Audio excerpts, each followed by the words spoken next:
Dobbiamo metterci qua a discutere insieme qual è la giocata più bella, quella che ci ha stupito di più, perché, amici, davvero in questo terzo tempo ci sono cose da discutere, grazie ai dilettanti che ci hanno regalato una seconda giornata e una prima giornata per quanto riguarda la promozione piena di giocate quasi da extraterrestri. Guardare per credere. Sigla.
Rigorosamente musica italiana, a terzo tempo, ben ritrovati davvero di un altro pianeta, la corsa di Banse, uno stadio pieno di gente per la promozione con il ritorno del Pordenone, la tripletta di Zucchiatti che dà subito un segnale, alcuni degli uomini e dei temi da copertina di terzo tempo, ben ritrovati, devo presentarvi i miei extraterrestri di questa puntata, abbiamo dei giocatori clamorosi in studio. Parto dagli opinionisti, ben arrivato, Pierpaolo Ponte. Grazie mille, buonasera a tutti. Ho trattato tantissimo per avere questi due personaggi che rappresentano il calcio dilettanti. Un giocatore infinito come Massimo Gerli. Ciao Jimbo. Ciao Massimo, grazie, buonasera a tutti. Potrò dirti ciao Cicciotto in trasmissione? Sì. O è vietato? Puoi dire ogni Posso tanto. dirlo? Dai, sì, ciao Jimbo. Simone Fornasiere, buonasera. Il nostro ospite fisso di terzo tempo. Andiamo con gli ospiti. Pino Pretto, presidente della Gemonese. Buonasera. Ciao Pino.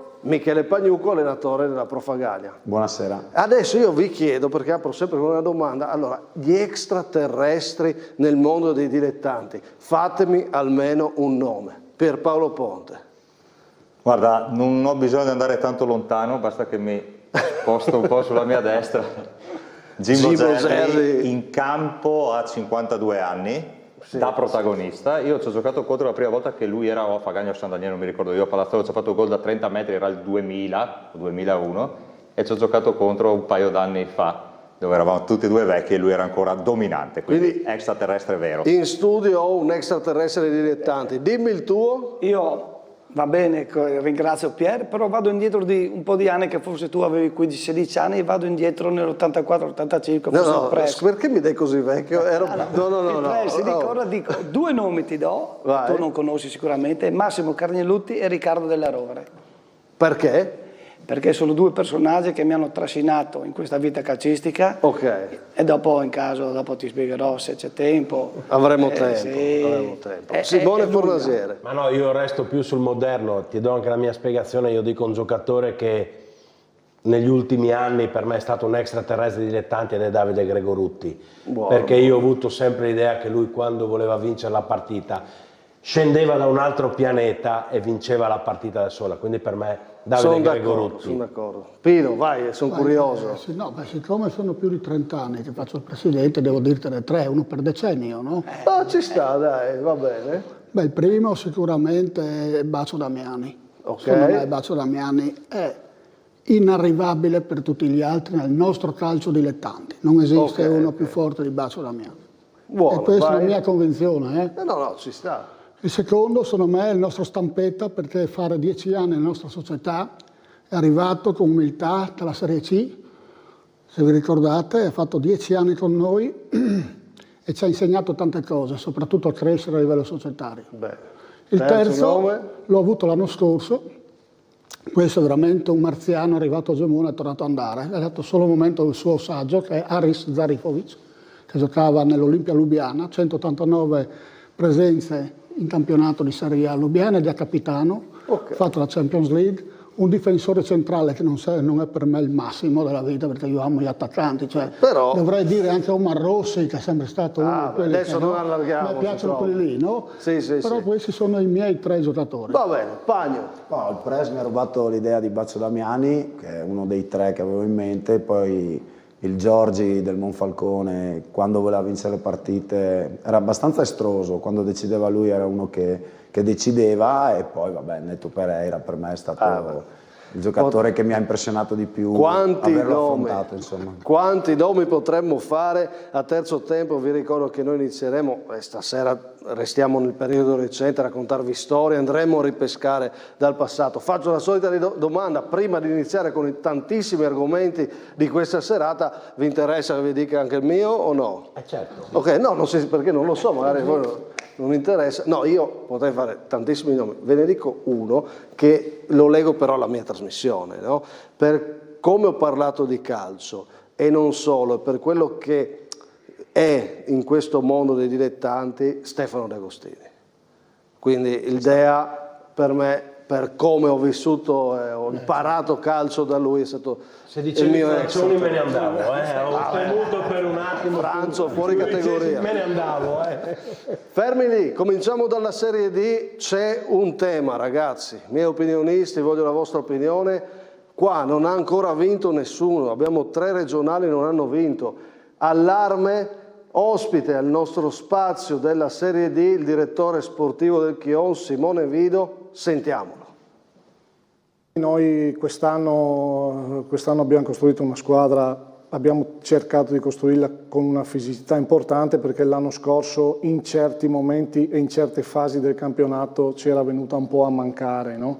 E poi che basti, non è che serve solo la fisicità, però sicuramente in questo girone qua, soprattutto nel girone C, è una componente importante, perché si trovano squadre veramente strutturate, che a volte badano anche poco a far gioco e fanno proprio dell'arma fisica un qualcosa che possa essere vincente. Le prime 2 giornate dicono che le squadre regionali potrebbero rischiare di essere le squadre materasso della Serie D in questa stagione, o andiamo cauti con questo pessimismo? No, io non voglio essere pessimista, guai, e mi auguro che ognuna abbia un suo percorso e che possa fare bene. È chiaro che penso che, parlo del Chiejon e parlo del Brian, in primis, siano consapevoli del tipo di percorso che devono fare e siano anche pronte ad accettare questo. Il Ciarlins ha fatto un punto fuori casa su un campo difficilissimo, domenica ahimè un po' i fantasmi del passato si sono rivisti o si sono così fatti risentire. È un peccato, perché ho visto che aveva fatto un grandissimo primo tempo. È chiaro che in questa categoria qua non basta.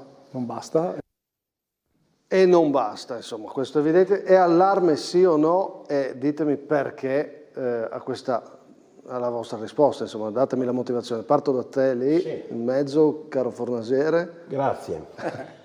No, allarme dico di no, perché sono state giocate 2 partite su 38, quindi insomma allarme direi di no. Però abbiamo 3 squadre e non ha vinto neanche una. 3 squadre che non hanno vinto neanche una, però hanno giocato 6 partite in 3, quindi per me non è ancora allarme. No, quindi non è ancora. Tu? Sì, anch'io direi che sia il caso di preoccuparsi, però il gap evidentemente c'è. Le friulane fanno sempre un po' fatica, soprattutto all'inizio, a calarsi nella categoria. Poi ovvio che sono 3 realtà totalmente diverse. Il Ciarlins credo voglia fare un certo tipo di campionato, le altre sono consapevoli, come diceva il direttore, che delle difficoltà ci saranno. Un po' di gap onestamente lo dobbiamo riconoscere rispetto alle altre squadre. Jimbo? Anche per me allarme no, anche perché comunque è un campionato lungo, impegnativo, e sicuramente le 3 formazioni spero che vadano sempre bene, più che altro migliorino. È una questione secondo me di attenzione, perché è un campionato difficile. Qui purtroppo, scusa se ti interrompo, purtroppo l'impegno in questa categoria, come in tutte, ma questa soprattutto deve essere quasi al 98%, quasi, se no non si salta fuori. Allora, secondo il mio punto gli di vista. ospiti, allora, qua abbiamo gli opinionisti, qua gli ospiti possono intervenire in qualsiasi momento se volete dire qualcosa. Ho fatto un gesto, per il momento tutto fila liscio. Posso dirti che magari ho letto un'intervista di Paolucci dove dice che dobbiamo subito adattarsi alla categoria, quindi il Brian sicuramente dovrà accelerare i tempi perché abbiamo visto in passato, dopo se no rimane un po' staccato dietro, è difficile risalire perché deve essere un campionato veramente tosto. Io penso il Carlins non farà come l'anno scorso, ma farà bene perché, ma Questo la è un tema, no? la mia opinione, Sì, per amor di Dio. Quando tolgono il Charles Muzzane, Simone, io però ne parlavo stasera con Vido. Allora, si dice il Brian deve adattarsi, il Brian Lignano, il Chions, insomma, è una squadra che ha già fatto un anno. E il Charles Muzzane lo teniamo a parte. Ma non si può dimenticare che comunque mentalmente tu devi reagire a una retrocessione sul campo? Cioè però, sembra che non sia esistita? Però in quanti sono retrocessi di quelli che sono adesso in rosa? Se tu mi dici la società, sì, è retrocessa con i dirigenti, ma sono retrocessi in 2 giocatori.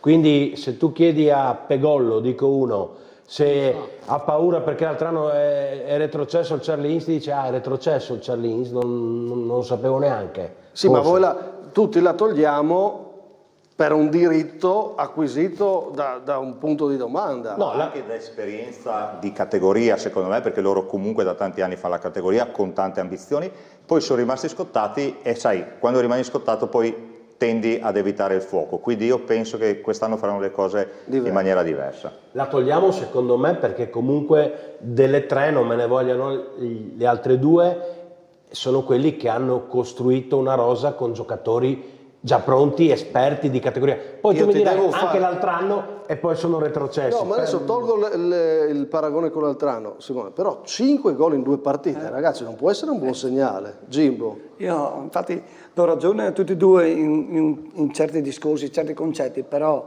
2 partite, come dici tu, 5 gol, secondo me in Serie D mi sembrano un po' tanti, mi sembrano. Anche a me sembra ancora, oltretutto che hanno preso 3 gol, mi sembra nel secondo tempo, no Simone? Sì. Quindi dico, adesso, per l'amore di Dio, io non ho visto la partita, tu l'hai vista, però ripeto, in queste categorie qua bisogna esserci sempre, purtroppo non si può sbagliare. No, ma è chiaro che secondo non va me, tutto bene, è chiaro che non va 5 tutto gol in bene. 2 partite, No, nel senso, è dura. Nel senso che dura, devono mettersi in pista. In questo punto di domanda che metto alle regionali dopo prime 2 giornate, dobbiamo metterci Charlins, Muzzane, non possiamo escluderlo perché tutte le motivazioni. Pagno, che seguivi le discussioni. Allora, guardando le immagini, secondo me il Charlins aveva fatto un tempo e mezzo a un certo livello, è andato in vantaggio 2-0, poi sono l'ultimo che devo parlare, visto quello che mi è capitato domenica scorsa, hanno preso 2 gol su palla inattiva. Io sono però sei il primo a dirlo che non bisogna prenderli. Non bisogna prenderli, c'è sicuramente qualcosa da migliorare, una rosa totalmente nuova, qualcosa dovranno tararsi, insomma. Mentre riguardo a Chions e Brian, io li ho visti in Coppa, sono andato a vedere la partita e come diceva il direttore del Chions, il Chions squadra molto fisica, e li ho visti un po' indietro come ritmo, insomma. Il Brian ha un'identità proprio per filosofia, anche per quello che dice Moras, vuole metterla sotto il punto di vista del gioco. È un rischio che si prende, secondo me, per il tipo di categoria, soprattutto perché è la neopromossa. E secondo me pecca un po' proprio in fisicità. Però insomma siamo all'inizio. Queste sono le immagini di Chions che domani gioca col Bassano in casa, anche Brian Lignano in casa con la Luparense e il Charlins Muzzane in trasferta con il Villavalle e domani, allora certo, allarme, la classica domanda per aprire la discussione, anch'io dico non allarmiamoci adesso dopo 2 giornate, ma domani una risposta almeno da 1/2 di queste nostre squadre ce l'aspettiamo, no? Domani sì, però anche domani è un turno delicato. Ti voglio bene, ma il Brian gioca in casa con la Luparense che gioca per vincere. E allora scatta l'allarme. Il Charlins va a Villavalle, 2 vittorie, 0 gol subiti. Ma allora scatta l'allarme. Allora, sì, no, non scatta ancora per me perché sono 3, però domani io sposo quello che ha detto Pier, bisogna vedere, bisogna accorciare un po' il gap, ma Non è facile secondo me. Va bene, aspettiamo.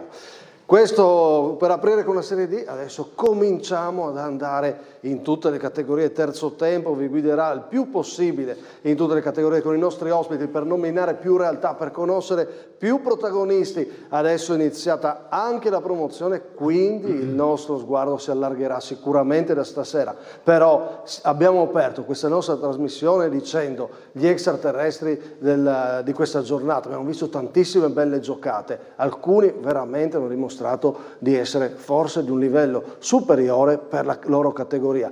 E cominciamo proprio da lì con la scelta del miglior giocatore da discutere. Vedremo se i nostri opinionisti confermeranno la scelta di terzo tempo oppure proporranno un altro nome. Cominciamo, miglior giocatore.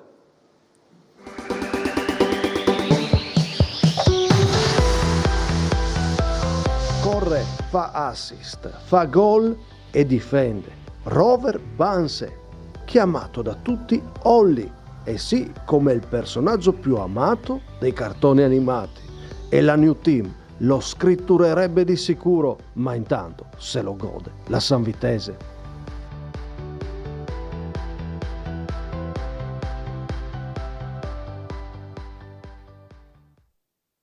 Sì, se lo gode la Sanvitese in gol, tra l'altro il giorno del suo compleanno. Banse della Sanvitese 2002, giro di opinioni su questo ragazzo. Pierpaolo Ponte. Ma questo la dice lunga anche sulla fisicità, no? Che c'è nel calcio. Prima della trasmissione parlavamo che una volta c'erano tanti fenomeni tecnicamente, adesso probabilmente si è un po' spostata verso la fisicità. Però un gol davvero eccezionale. In una chat di amici ieri sera dicevano ma una volta l'avremmo buttato giù, no? Non avrebbe fatto, e ho scritto però bisogna prenderlo per buttarlo giù e a quelle velocità lì è davvero difficile. Ma intanto scorrono i gol anche della passata stagione. Ora noi giudichiamo la giornata, però per un attimo voglio guardare oltre. È 2 stagioni Simone Fornasiere che questo ragazzo mostra cose importanti e ho detto Amoroso, sei fortunato che è ancora lì. La Sanvitese stasera non sopporterà questa trasmissione a metterlo così in vetrina, no? È uno spot importante, però lo merita Simone. Sì, però dai, d'altro canto sarà anche orgogliosa di vedere un suo ragazzo così applaudito e così, di cui se ne parla. No, concordo con te questa volta, l'altra volta eravamo andati un po' in discordia, però questa volta concordo perché Banse ha fatto una gran partita, ha difeso, al di là del gol poi magari tornerà anche nei gol, non lo so, non voglio anticipare temi, però nelle ultime partite di questa stagione, le prime 2 e della scorsa, come hai fatto vedere tu, ne abbiamo sempre sentito parlare, quindi no, sono d'accordo che questo ragazzo meriti un premio. È uguale, sono d'accordo anch'io. Piero ha detto un concetto giusto, che io ero rimasto a questo gol di domenica, però non avevo visto gli altri che aveva fatto. Dalla scorsa stagione. Quindi vuol dire che c'è. Quindi vuol dire che c'è, perché come dice Piero giustamente, uno che fa 80 metri di campo, a quel minutaggio lì che era verso la fine, mi sembra. 88esimo. È tanto di cappello, anche se torno con lui che un piccolo fallo qua e anche dopo, forse la difesa del Casarsa non era messa benissimo, per l'amor di Dio, a vedere la situazione qua. Però qua chiamo in causa Pagnucco. Chiama in causa il mister. Pagno, nel senso che, ora non voglio metterti in difficoltà, fa un gol bellissimo. Bellissimo. Hai sentito cosa ha detto De Pieri? Sì. Che dice, insomma, noi dobbiamo entrare in categoria, era un rischio che correva il Casarsa, no? Insomma, in questo senso un po' si è vista la mancanza di categoria? Sì, poi nell'occasione proprio i 3 ragazzi che dovevano affrontare Banse erano proprio 3 ragazzi. Parlavo con Visalli, che era il mio vice allenatore l'anno scorso, che è rimasto a Casarsa. Hanno scelto di tenere gli ultimi 2 sulla ripartenza sul corner, 2 fuori quota, e un po' può pesare. È una cosa che nell'esperienza onestamente c'era la possibilità qua, ad esempio, e qua invece di correre verso, sapendo che aveva un compagno dietro, fare il fallo tattico probabilmente era l'idea migliore vista la velocità, ma quello ti viene appunto dall'esperienza.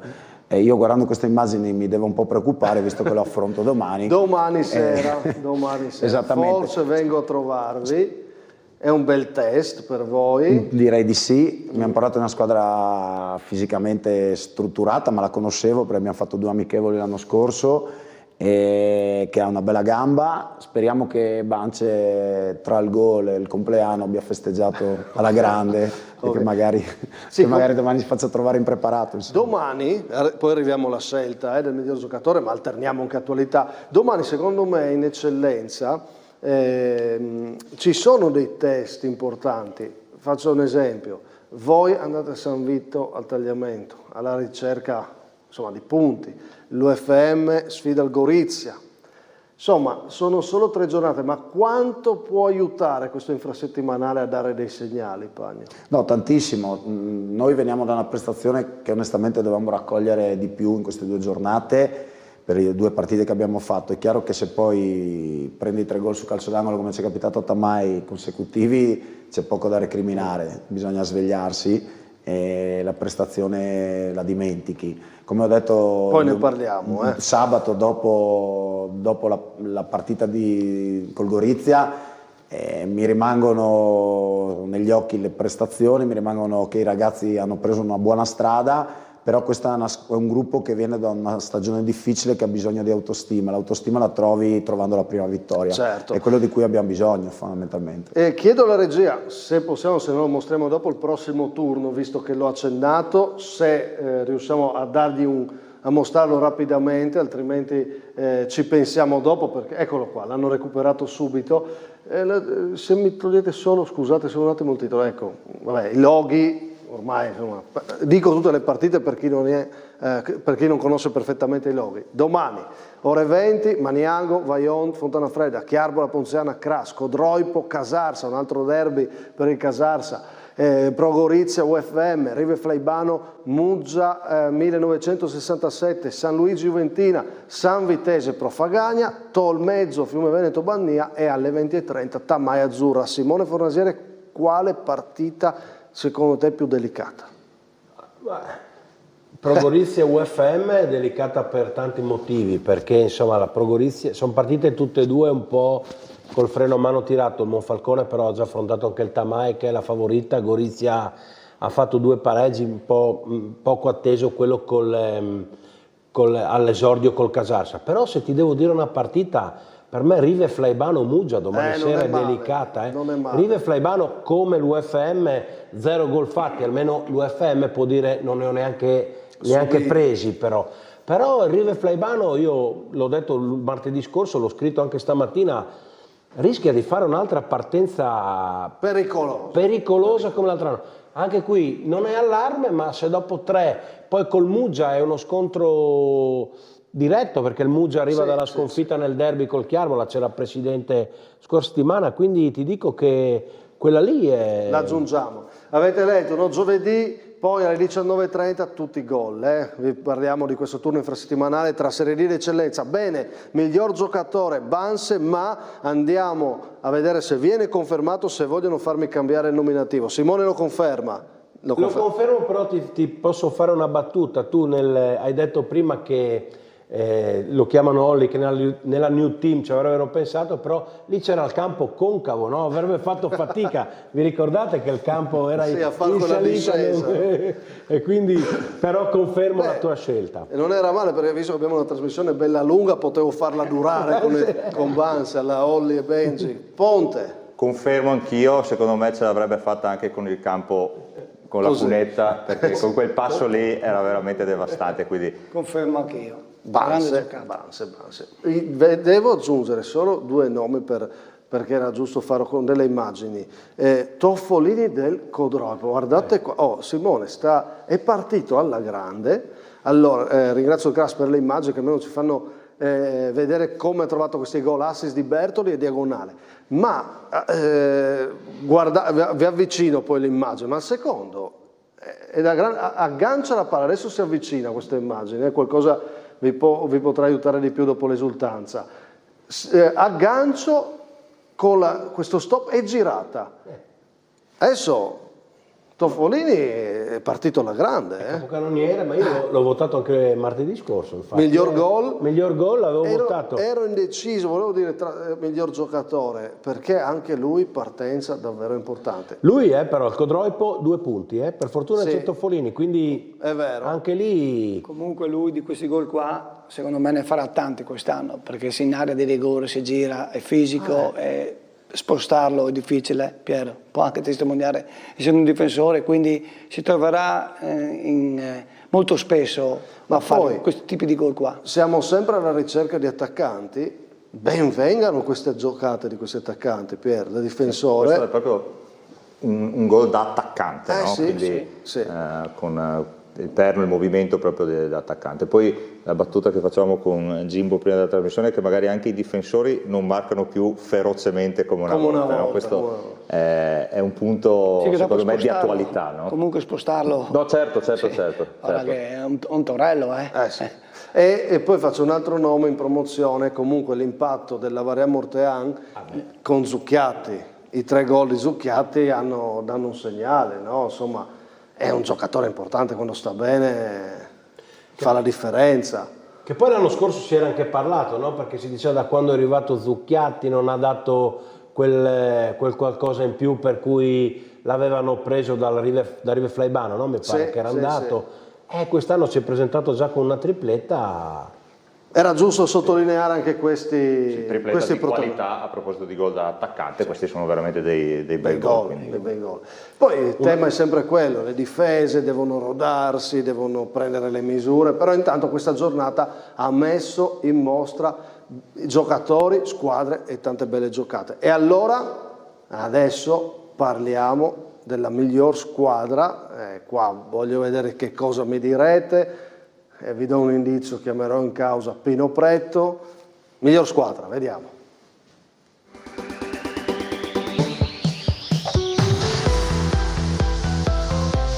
Che ritorno al Bottecchia per il Pordenone, quasi 1000 persone, sembrava quasi di essere tornati nei professionisti. Invece è la promozione, ma 3 gol e quell'entusiasmo fanno bene sicuramente ai neroverdi e danno un segnale anche a chi gioca quel campionato.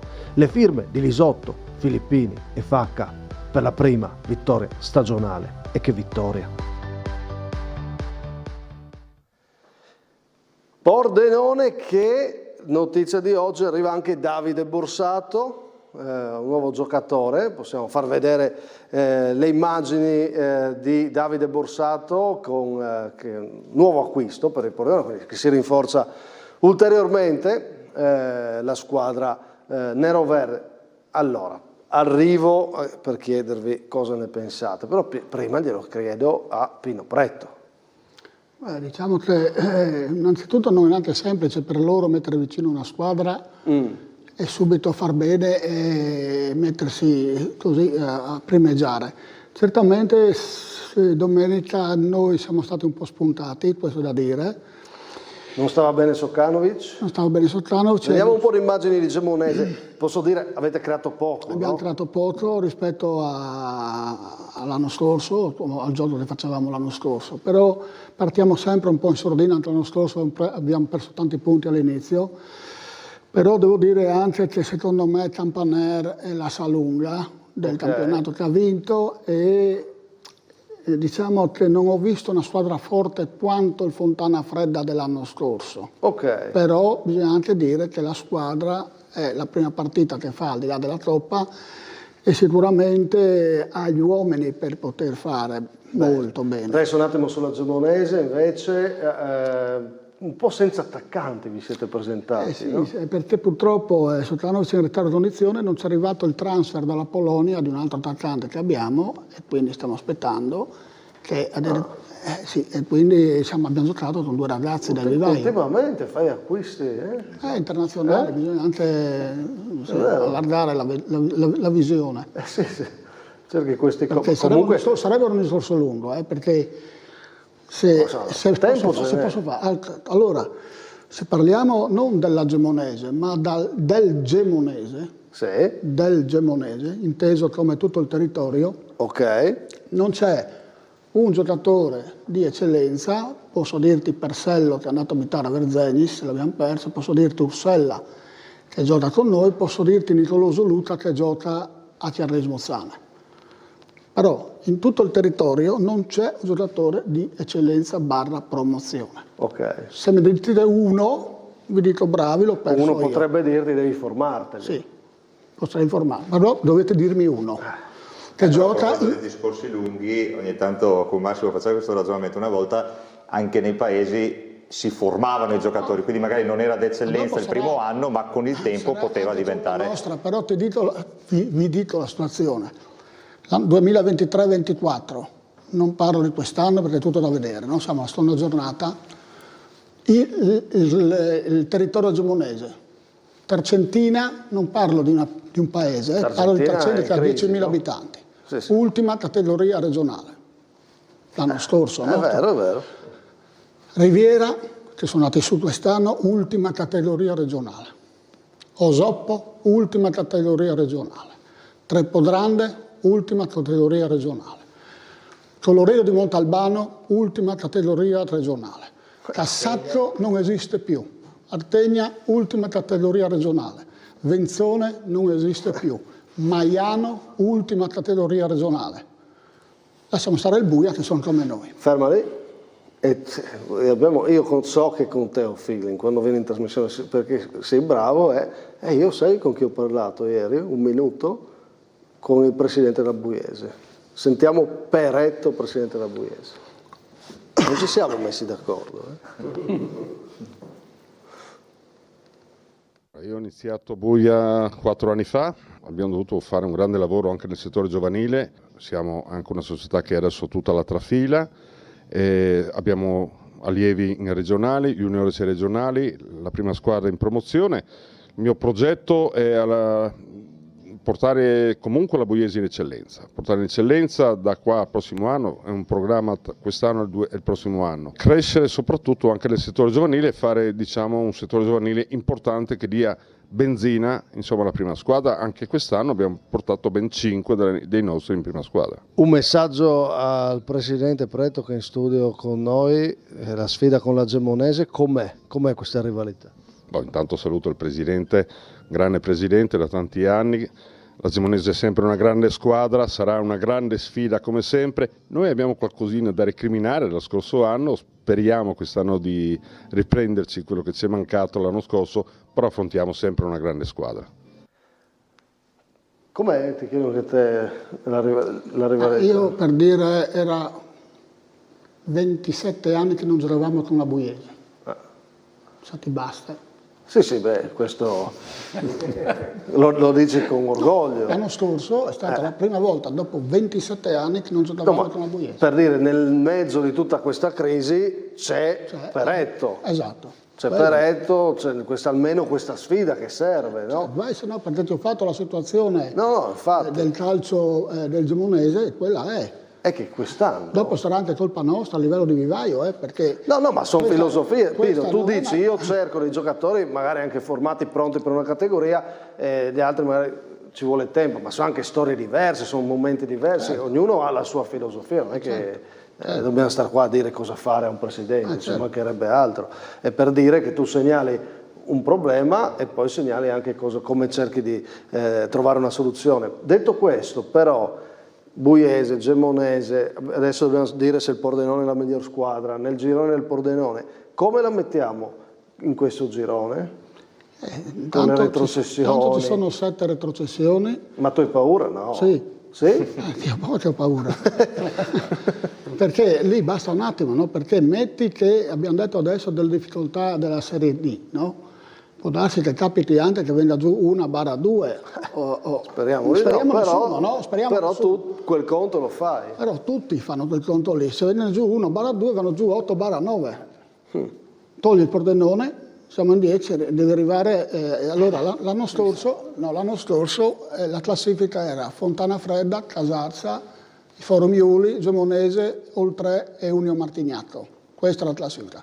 Che tutte 6, tolte le prime 3, le altre 3 hanno fatto un signor campionato, sia la Gemonese che l'Oltre che l'Unio Martignato. Quest'anno ti salvi, ma devi fare un signor campionato, Sì. Capito? Devi Questi qua pensare. hanno fatto un signor campionato, perché bisogna dire la verità, l'Unione Martignatro, il 3 e noi abbiamo fatto un signor campionato. Appena dopo sei giù quest'anno. Quindi vuol dire che forse, dico io, Però tu proverai a tornare, abbiamo sentito Peretto vuole andare in eccellenza, la Gemonese vuole tornare prima o poi in eccellenza. ci proviamo e non possiamo nasconderci, dopo se andiamo giù ti dicono però bisogna essere anche onesti e dire noi ci proviamo, perché se non siamo onesti no, però c'è anche questo timore. Sì, guarda la promozione io penso che tutti si sono messi a fare il calcolo, no? Allora, chi metto tra le prime, quindi chi poi resta indietro. Quel calcolo si fa perché quest'anno è una stagione stranissima. Allora, abbiamo detto Pordenone miglior squadra, che esordio, possiamo anche rivedere un po' di immagini di questo Pordenone che, mi confermi, è partito bene, forte, penso sia rimasto anche un po' sorpreso di questa... Sicuramente, poi loro avevano anche, mi pare, una manifestazione al velodromo. Una giornata di festa. Hanno trovato anche la giornata di festa e comunque sì. C'era tanta gente, l'ho detto prima, ecco, qua siamo stati proiettati, a proposito di extraterrestri, insomma, il Pordenone adesso in promozione c'entra poco per questo scenario. Sono d'accordo, infatti la domanda è quanto c'entra il Pordenone con il nostro calcio, no? Perché è ovvio, adesso si sta ancora muovendo sul mercato, ma ha un bacino d'utenza diverso rispetto a quello del Gemonese, no? Per parlare anche di densità demografica senza ovviamente arrivare poi alle disponibilità economiche, quindi il Pordenone non è secondo me una squadra del nostro calcio, è di passaggio, le auguriamo ovviamente di fare un altro percorso come è giusto che sia anche per la dimensione della città, però c'entra poco con il nostro calcio. Ma quindi è da miglior squadra per quello che è successo questa domenica? Ditemi sì, no, o chi mi proponete per farmi cambiare idea? Pierpaolo Ponte.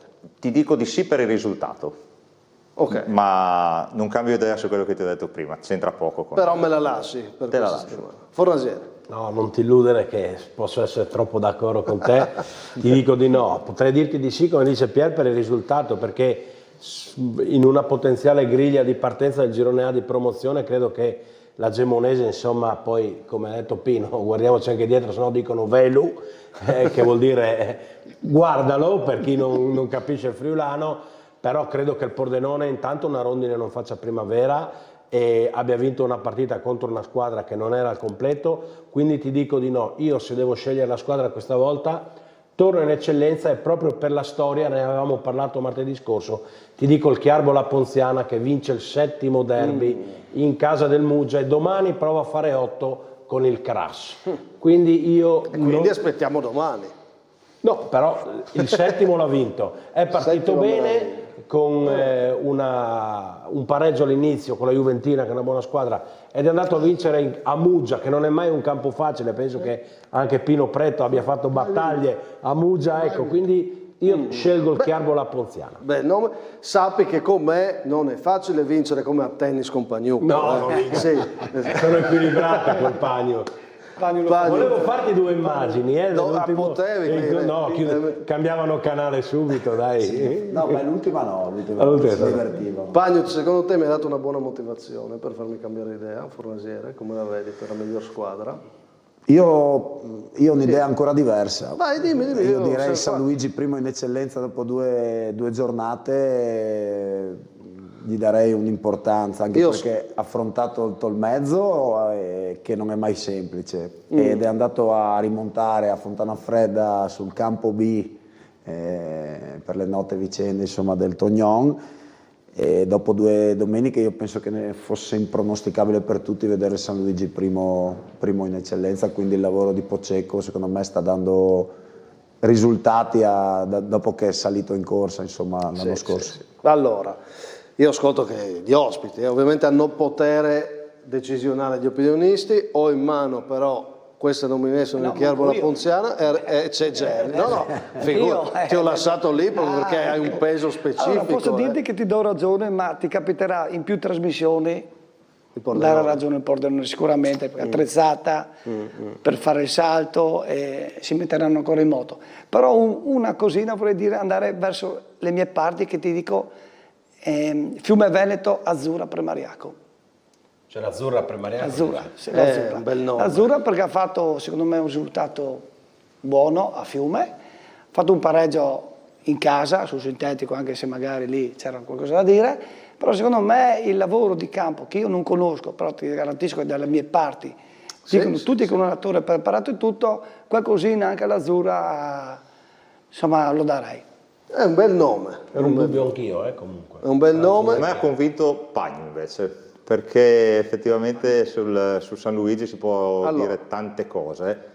Facciamo così, prendiamo un attimo di tempo, no? E intanto parliamo del Fagagna, così ho tempo di decidere, no? Perché il Fagagna ha le potenzialità, possiamo vedere, adesso cambiamo argomento, quindi dopo torneremo sul Pordenone se confermeremo la scelta o meno. Fagagna vuole diventare una tra le migliori squadre, avete la potenzialità, è mancato solo il gol in queste due partite, Pagno. Boh, non è mancato sicuramente solo il gol, perché quando perdi 4-1 e prendi 3 gol Nell'ultima mi è rimasto parecchio amaro, insomma, in bocca, perché i ragazzi hanno creato tantissimo, creare 10 situazioni da gol nette in 2 domeniche, andando a Tamai anche, fra l'altro, in eccellenza. Io l'ho vissuto da giocatore, ma sono neofita come allenatore, quindi penso che non sia così semplice, insomma. Quindi l'idea di gioco, la qualità c'è, questo è un gruppo di qualità, è un gruppo che ha voluto rimanere per riscattare la loro stagione non all'altezza delle qualità che avevano, e quindi questo va dato atto a questi ragazzi che avevano anche diverse richieste, e io chiaramente ne sono felice, e sicuramente hanno bisogno di trovare una vittoria per sbloccarsi, per avere una serenità e per prendere consapevolezza del lavoro che stiamo facendo, perché dal 29 di luglio che lavoriamo ininterrottamente e nessuno ha mai tirato indietro la gamba, nessuno ha mai tirato... Stiamo lavorando bene, stiamo proponendo anche delle belle giocate, stiamo riempendo tanto l'area avversaria, che non è un dettaglio a questi livelli, secondo me. Abbiamo creato tantissimo, basta vedere queste immagini per capire che insomma ci è mancato veramente poco. Incredibile, sì. Poi avete anche rischiato, no? Poi è chiaro che poi quella è la classica partita che rischi poi ti saresti la un beffa. po' arrabbiato, no? Ti sei arrabbiato ci avrebbe fatto ancora più male, insomma. Però i ragazzi devono stare tranquilli, insomma. È più difficile San Vitesio o Codropo, due bei test, cioè, arrivano 2 belle sfide per Fagagna, anche sabato. Domenica guardando Codroipo. Guarda, io sono uno che guardo tantissime partite in una stagione, oltre a quelle delle mie squadre, insomma, e l'eccellenza l'ho seguita tanto, e come quest'anno un campionato così livellato, che non sto dicendo verso il basso, ma sto dicendo equilibrato, io credo che quest'anno si possa perdere o vincere con chiunque, cioè è un campionato molto, ma molto, molto equilibrato, quindi qualsiasi tipo di partita può diventare un trionfo come una buccia di banana, vi dico sinceramente. Anche Fiume Azzurra, che ho visto l'altra sera, sono andato a vederla, l'Azzurra è andata in vantaggio subito, poi però il Fiume ha proposto e secondo me per la mole di gioco non ha creato tantissimo, ma meritava il pareggio. L'ha salvata un paio di volte Spollero. È vero. Quindi è un campionato difficile, quindi qualsiasi partita è complicata, cioè non ti dico con chi si può rischiare di più. E quindi domani in campo con un turno bello, delicato, in un'eccellenza equilibrata. Pino Preto, cosa faccio di questa nomination della miglior squadra? Cambio o tengo il Pordenone? Lo lasciamo? Sì. Pino mi dice di lasciarlo, per ora lo lascio. Va bene. Mi è piaciuta la nomination dell'Azzurra, perché però voglio vederla ancora una volta, e ovviamente è chiaro la Ponziana mi ha messo un po' in difficoltà, mentre ascoltavo il Pagno, ma pensavo al Cherbola Ponziano. L'Azzurra domani sera va a Tamai, quindi sì. se domani sera fa il colpo, è che martedì prossimo come faremo? Perché ci sono 2 partite. Dovremmo tener conto di tutte e 2, perché c'è un bel turno. Questo è il prossimo turno che abbiamo già visto. Allora, domani in campo Serie D ed Eccellenza, le sfide di domani che seguiremo e vi proporremo giovedì nella nostra fascia serale. Vi ricordo, ogni sera alle 19:30 in onda con A Tutto Campo per mostrarvi dilettanti, per raccontarvi dilettanti. E adesso continuiamo dopo la pubblicità con i nostri ospiti, perché abbiamo ancora cose da scegliere, da mostrarvi e anche storie da raccontarvi. Restate con noi.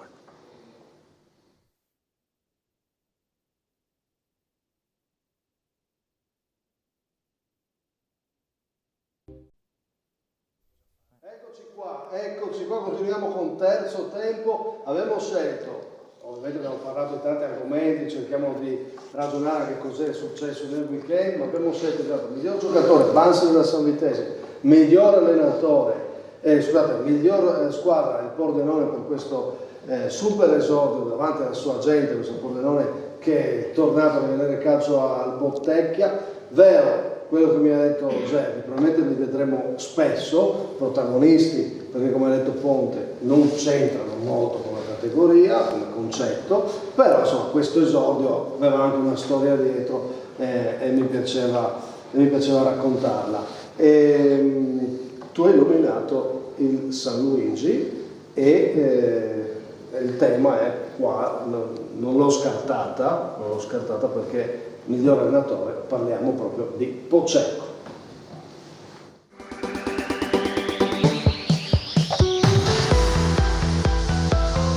A San Luigi qualche anno fa si era preso l'Eccellenza vincendo la promozione. Lo ha richiamato il presidente Peruzzo la scorsa stagione per mantenere l'Eccellenza e in questa è ripartito con una incredibile continuità. Passaggio in Coppa Italia e unica squadra a punteggio pieno, prima in Eccellenza. Insomma, il San Luigi per tornare grande ha pescato nel suo territorio e la scelta finora è perfetta.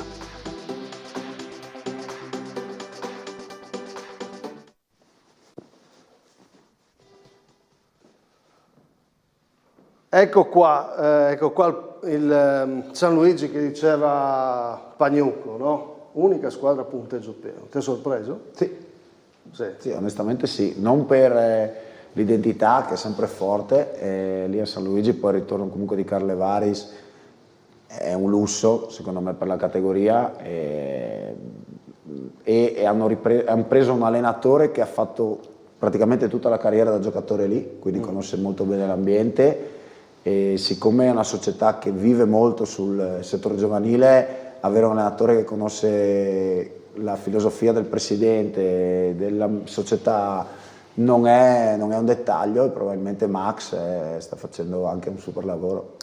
Pier, poi il concetto di restare aggrappati a chi conosce, al tuo territorio, alle dinamiche, perché non per sminuire il passato, no? Perché San Luigi aveva scelto Andreolla, aveva provato una strada, quando si va a discutere se Andreolla è capace o meno, dico solo che non è facile nel panorama dilettantistico inserirsi anche in certe dinamiche. Secondo me il ritorno al territorio vale in questo senso per il San Luigi, no? Sì, vale. Per me il San Luigi è sempre stata una società esemplare per certi aspetti, quindi al di là dell'allenatore che sicuramente è bravo, è preparato e conosce l'ambiente, poi gli allenatori passano ma le società rimangono e il San Luigi sotto questo aspetto è sempre stata una società radicata nel settore giovanile, hanno vinto anche qualche anno fa i campioni d'Italia, juniores, eccetera. Io mi ricordo che ogni volta che si andava a San Luigi c'erano tutti questi ragazzini piccolissimi, non toccavi mai la palla, spesso perdevi e avevano una filosofia di gioco proprio molto, molto radicata. Sotto questo aspetto è un bel esempio da seguire. Poi torno al discorso di prima, ovvio che a Trieste è un po' più facile trovare dei giocatori pronti anche numericamente, insomma, però è una strada che andrebbe seguita questa. Sì, infatti secondo me il presidente Peruzzo ha trovato, come avevamo trovato noi 10 anni fa, una famiglia dove giocano tanti giocatori sono attaccati. Se penso che nel 2009-10 noi abbiamo avuto 8 giocatori che hanno fatto quasi 10 anni da noi. Posso mettere anche i nomi, ci sono Mini 9, Dri 9, Marco Rossi 9, Stampetta 10, non mi vedono su tutti, ma ce n'era 7-8. È una cosa incredibile al giorno d'oggi che 8 giocatori forti che possono stare sempre nella stessa squadra. Al San Luigi ci sono tanti giocatori che sono rimasti per tanto tempo, hanno la possibilità, giustamente, visto un territorio più ampio, perché se Trieste fa 200.000 abitanti, se facciamo la provincia di Gemona, non so se arriviamo a 30. Hanno avuto un problema di numero quando poi si sono ritrovati con tante squadre di Trieste, però. Sì, dopo sì. Infatti una delle cose che dicevano è Trieste non regge tutte queste squadre in eccellenza. Sì, infatti dopo sì, perché dopo succede come da noi che a un certo punto non riusciremo mai a tenere 3 squadre in promozione. Penso, a livello di territorio, quindi per loro in eccellenza, diciamo, perché hanno anche più gente. Però ha avuto un momento di flessione, di disorientato un po' San Luigi, no? L'anno scorso, l'anno scorso sì. Per chiudere quello che dice il Presidente, lo stesso Carlevaris quest'anno ha rifiutato la D, non è un mistero, il Chions lo voleva, pare che avesse dato un accordo e lui, pur dove è tornato l'altro anno, quando era tornato da Caldiero, mi pare, l'aveva cercato la Pro Gorizia e lui dove è andato è tornato a San Luigi. Quindi vuol dire che è tornato nel posto. Ma penso tanti giocatori, Caramelli è un giocatore che è partito dai pulcini col San Luigi. Ha vinto la Coppa Italia ancora a Gemona nel 2018. È proprio così. Hanno avuto anche loro delle flessioni, ma è chiaro che ci sono dei cicli, insomma. L'altro anno sono stati bravi. Poi, prima di questo ciclo di 8-10 anni, io mi ricordo gli anni che loro e il Tor Viscosa giocavano in promozione e non riuscivano a risalire dopo gli anni dello sloveno croato come Simeunovic. Finito lui, erano retrocessi, quindi sono cicli, però adesso loro sono stati bravi e poi anche domenica ha fatto gol, mi pare un 2007. Osmani che credo sia... Chiedo alla regia se è riuscita, mi fate sapere se abbiamo recuperato un servizio che avevamo dedicato proprio alle storie, anche ai tanti giovani che si sono messi in mostra, se lo recuperiamo lo mostriamo. Eccolo qua, è un tema. Siamo ospiti perfetti, Preto con la Buiese, io con lo Smani, e non ci eravamo messi d'accordo. Bravissimi, io credo che siamo già quasi pronti per questa prima serata, dai, ci siamo, vedo che abbiamo preso il ritmo. No, però è un tema, no? I giovani che fanno bene 2007-2006, un piccolo riassunto curato da Jesse Speconia. Weekend all'insegna dei giovani, quello appena trascorso nei campionati di eccellenza e promozione, dove ragazzi di 17 anni, classe 2007, sono riusciti a mettersi in grande evidenza alla loro prima esperienza tra i grandi, centrando l'obiettivo più importante nel gioco del calcio, ovvero quello di fare gol.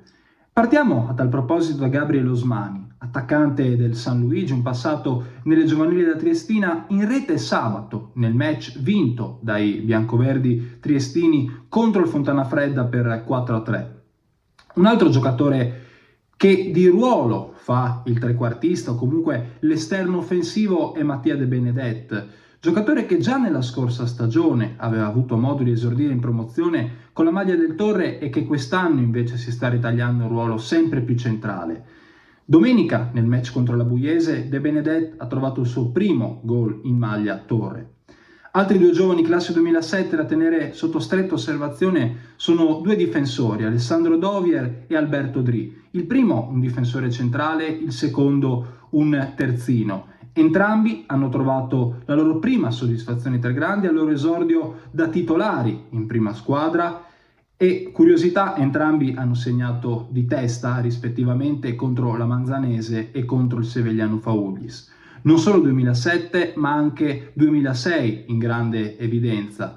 18enni che dunque hanno timbrato il cartellino nel weekend. Partiamo sicuramente da Simone Santoro, attaccante classe 2006 della Cormonese, in rete per 2 volte addirittura contro il Trieste Victory nel weekend, ma bisogna senz'altro menzionare anche Flaiban del Martignacco, Coradazzi del Tolmezzo o Iacobucci dell'Oltre. Classe 2006 e 2007 dunque in grande evidenza nei campionati di eccellenza e promozione.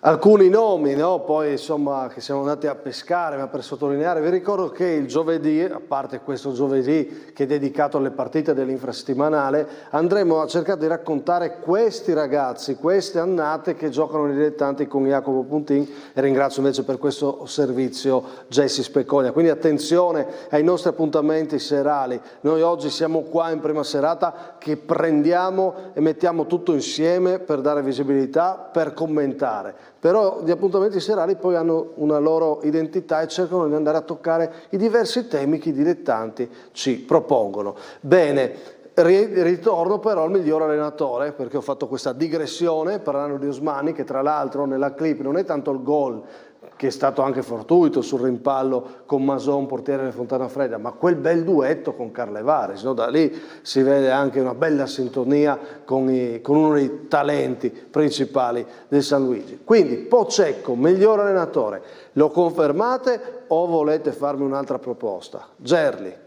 Ma a questo punto non conosco il mister, però sono ascoltando anche voi e do ragione a Michele e anche a Pier, un allenatore è anche un po' anche avvantaggiato, bravo e avvantaggiato, perché giustamente con tutti i giocatori del posto, avendo avuto anche tutta la trafila dei giovani, ha qualcosina in più sicuramente, perché i giovani adesso bisogna prenderli anche con le pinze, quindi lui ha un grande vantaggio, quindi a questo punto dico anche perché prima in classifica, quindi va bene, sono d'accordo.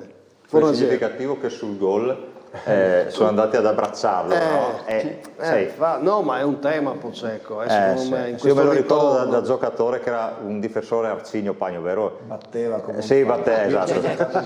Lo conosco bene. Esatto, era marcatore stopper. Tornei insieme, quindi... mi ha colpito molto questa immagine, perché di solito a fine campionato un gol salvezza eccetera, invece a inizio campionato vanno già a abbracciare il mister, è sintomatico, insomma.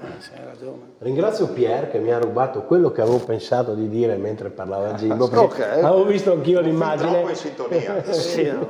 No, però allora io martedì scorso martedì scorso avevo premiato, se ti ricordi, il San Luigi proprio per l'inizio. Beh, si sono confermati, e anche vedendo appunto questa immagine che tutti i giocatori vanno da lui alla seconda giornata, guarda, lui prova quasi a defilarsi, a restare tranquillo, confermo anch'io e ti dico che Pocecco è forse, senza forse, il segreto di questo San Luigi. Me le avete passate tutte, quindi vuol dire che ci capisco qualcosa, insomma, anche se sul Pordenone lì diciamo che ho un po' fatto quello che volevo, ci abbiamo provato. Però l'ultima parola è mia, quindi ci sta. Finta democrazia, no? Esatto, comunque il gioco è un po' così, un po' a piacimento mio, però no, io ascolto, poi l'altra settimana ho cambiato. Perché c'era un plebiscito, è dovuto. C'era Mortati, sì, che tu ne sai qualcosa. Molto, sì. E il Tamai che si è fermato dopo il 4, però con l'UFM ci sta, no? Sei anche tu d'accordo, la scorsa settimana da qua è uscito Tamai favorito assoluto. È favorito assoluto? Sì, secondo me sì. Sì, anche tu dici così. E avanti, diranno lì, avanti. Ogni settimana adesso glielo diciamo. Però io ho detto occhio l'UFM, L'UFM è... A me voglio vedere domani cosa succede. Sono molto curioso del turno di domani, veramente, un bel turno. Allora, dopo i migliori, tutte le storie belle, la puntata ha un suo non va. Vediamo chi abbiamo detto non va questa settimana. La gran botta! Non va. Inizio shock per la Manzanese, 6 gol subiti dall'Ancona Lumignacco. Le parole a fine gara di mister Peressoni non sono di certo rassicuranti. La partita di oggi ha mostrato tutte le lacune che ha questa squadra qua, che non sono solo dettate dalla gioventù, però la società è riuscita a fare questa squadra qua e con questo dobbiamo andare avanti. Manzano adesso ha il compito di riprendersi in fretta, perché sconfitte così, associate ad un nome blasonato come quello dei seggiolai, fa sicuramente rumore.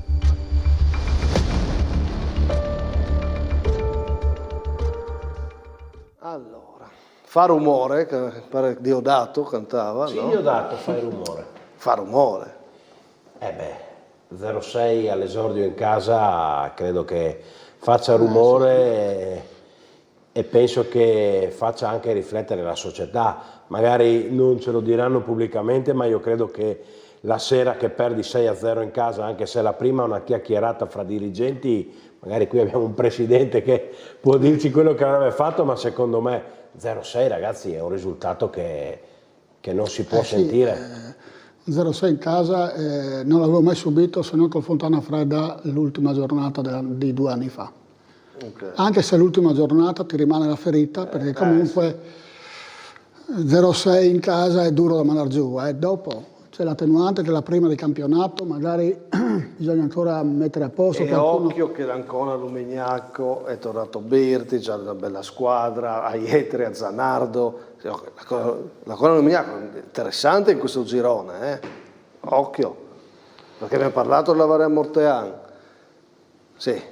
No, sono d'accordo. Zanardo soprattutto, io me lo ricordo già 3 anni fa in eccellenza, faceva il fuori quota, lo vidi, adesso non mi ricordo la partita, lo vidi fare un grande gol, Zanardo, proprio al campo di Lauzacco. Sì, qua sono partite forti, loro è partita forte la Forum Iuri, che comunque già aveva fatto bene l'anno scorso. Vedremo chi ha i requisiti per stare davanti. Il nome della Varia Mortean è quello che si è messo davanti per primo, mercato importante, però poi da vedere.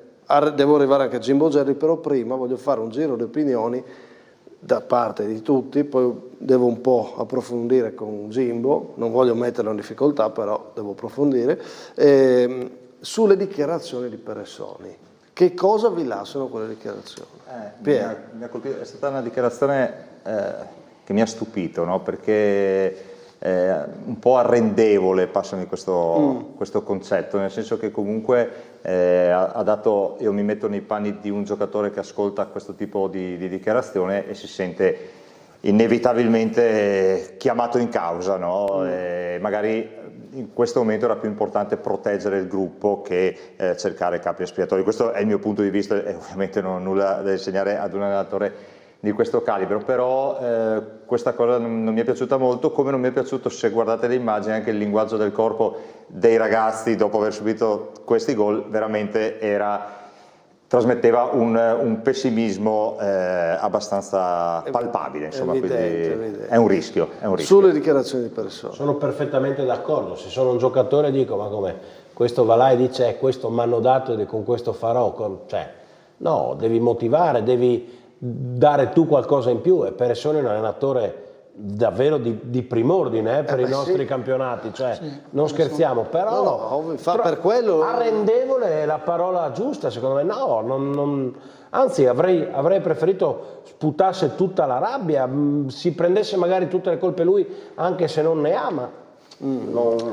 Vado da voi poi vedo. Allora, Peressoni tante volte noi della Gemonese abbiamo fatto uno streaming su di lui, perché è comunque una persona che secondo me insegna calcio, purtroppo è di poche parole, quando parla lui esprime quello che veramente pensa, quindi in questo momento questo è purtroppo a suo discapito, perché magari dice una cosa dove pensa e quindi come non riuscire a porre rimedio a questa situazione, no? Diciamo con queste. Ti ha dato un po' questa idea di arrendevolezza, diciamo così, strano, perché comunque la persona è navigata ed è, penso, un ottimo allenatore che insegna calcio. Quindi ti ha sorpreso questa dichiarazione? Mi ha sorpreso perché comunque è anche la prima giornata poi. Sì, no? ma io la leggo che può stare nelle corde invece dell'allenatore del personaggio. Come non è che dice siamo questi, mi arrendo, dice siamo questi, perché fa parte della realtà, molto concreto, e lavoreremo. Io non ho visto essere arrendevole, io ho visto un realismo, come dire, signori, attenzione, che questo risultato è così e dobbiamo tenerlo in mente. Pagno e poi vado da Gerri. Ma mi sembra che rispetto alla squadra che è salita l'anno scorso c'è stata una forte rivoluzione. Vedendo le immagini, non ho letto le formazioni onestamente, guardavo le facce dei ragazzi, mi sembra una squadra estremamente giovane. Guardate, insomma, guardando questi ragazzi, fisicità, no? Esatto, che sono però il pane del mister Peressoni, perché lui è uno che plasma le squadre giovani. È chiaro che ha bisogno di un po' di tempo.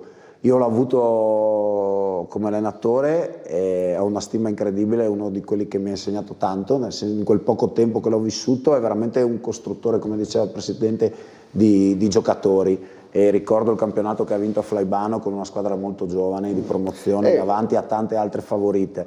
È crudo, è diretto e uno sceglie se gli può andare bene o gli può andare male, però sicuramente lui difficilmente sbaglia una stagione. Gimbo, io devo chiederti una cosa, non te devo chiedere perché sei andato via a Manzano l'anno scorso, quello ormai è nato, però la Manzanese un anno fa per andare in promozione arriva e investe per andare in promozione. Quest'anno invece arriva in promozione e punta modo sui giovani. Ma com'è che idea ti sei fatto? Avete detto tutte cose giuste, io vivendola da dentro, l'unico che posso dirti è che tu hai detto una cosa giusta del mister Peressoni. Secondo me come lui si è spiegato non era quello che voleva dire. Lui, giustamente tu hai detto, lui ha fatto 3 mesi e mezzo. Dopo loro sono andati su, hanno fatto gli acquisti, sono andati su. Dopo io ho scelto di andare via. Ha fatto la promozione e è andato su. Sono successe cose magari che a Manzano tra qualcuno non andava bene. Sono andati via 13 su 16 giocatori della prima categoria, no? Quindi lì era anche un progetto di far salire i giovani. Che ci sta, perché se no non possiamo dire... C'è il mister Gianni Tortolo che facciamo esordire questi giovani. Purtroppo nel Peressoni dice una cosa giusta, che come hai detto te, lui dice la società mi ha dato questi giocatori. Sicuramente il risultato è eclatante, quello che magari la Manzanese nella storia non avrà neanche mai perso 6-0. Questo adesso io andando indietro non lo so, non mi ricordo. Però giustamente lui dice, magari lui avrà fatto anche delle scelte, avrà fatto anche delle proposte, non sono state fatte e la società ha dato questi giovani qua. 4, 5 li avevo anch'io, era un 2006, Innocente, Kevin Bo, l'anno scorso. E quindi si sono ritrovati, no? Perché quando vanno via 13 giocatori devi fare una rosa competitiva in promozione. Ma non è troppo rischioso? No, adesso secondo me la Manzanese, dopo questo risultato, strutturalmente non ne parliamo che è al 98% bene, fortissima. Economicamente sta bene, quindi secondo me adesso magari per 2 mesi deve andare avanti, però 3-4 pezzi forti per aiutare, no? Devono aiutare perché se no qua viene una cosa un po' difficile, no? Però è rischioso in questo campionato aspettare novembre-dicembre. Anche secondo adesso ho capito, adesso io non so le regole, adesso non me la ricordo, il mister Michele magari sa, qualche malcontento di qua e di là magari si riesce a tirar fuori. Adesso poi 10 giorni, faccio per dire, no? Però in questo caso sai qua, che dubbio io? Quello che dice Simone, allora tu sei tornato in promozione, non è stato facile, Fedele e la sua società hanno fatto un lavoro importante, sappiamo cosa era successo a Manzano, torna in promozione con un nome forte, con una società forte, quindi in una categoria dove rischi di tornare subito indietro, quindi Manzano secondo me deve dare l'idea di arrivarci un po' più... Sì, però loro hanno fatto delle scelte. Che vanno rispettate. Quindi... Però non diventerebbe neanche bello se rischi di fare un anno che prendi magari questo è un episodio e non succede più. Io mi auguro di no, però... per quello che hanno fatto, ma vedrai che... Sai cosa? Io mi presenterei, io sono un Manzano, mi presenterei comunque con 2 nomi forti per aiutare questi giovani. Non so cosa è successo perché non hanno giocato nel campo A, però io da queste settimane il Fontana Fredda non gioca lì e quello non gioca lì. Ragazzi, quando inizia il campionato bisogna essere pronti. Ci sono realtà importanti, Manzano deve giocare la prima, il ritorno in promozione nel campo principale. Poi mi verrà a dire uno, ma cosa parli tu che non sai che problemi abbiamo? Quindi vi chiedo scusa se urto la sensibilità, però io da spettatore mi aspetto che certe piazze arrivano sul campo principale. Però qua sulla Manzanese è un momento delicato, secondo me. Diamogli tempo. Quindi bisogna sapere un po' tutto prima di andare a toccare la Manzanese. Dico, però, ripeto, ho dovuto dire non va perché quando hai un nome come Manzano... fa rumore, no? Il risultato fa rumore. E ci sono sconfitte e ci sono disfatte, questa assomiglia più a una disfatta, non nel risultato, poi la società però sai, le deve avere... sono uno altro, hanno fatto fatica a fare la squadra, certo. comunque sia, secondo me qualcosa prenderanno sicuramente, anche perché, come diceva il Presidente, con 7 retrocessioni per quello, è un no? problema. Io sposo, cioè, ho capito quello che vuoi dire, io sono d'accordo con te, cioè proprio perché sei la manzanese ti aspetti che quando torni in promozione, e il Presidente Fedele è stato bravissimo perché loro hanno raccolto un'eredità che veramente potevano lasciare le chiavi del campo al sindaco. In 2 anni ha portato su però ti aspetti che quando arrivi lì non fai una squadra di giovani col rischio di, non dico vanificare tutto perché resterà l'ottimo lavoro fatto, ma se retrocedi comunque...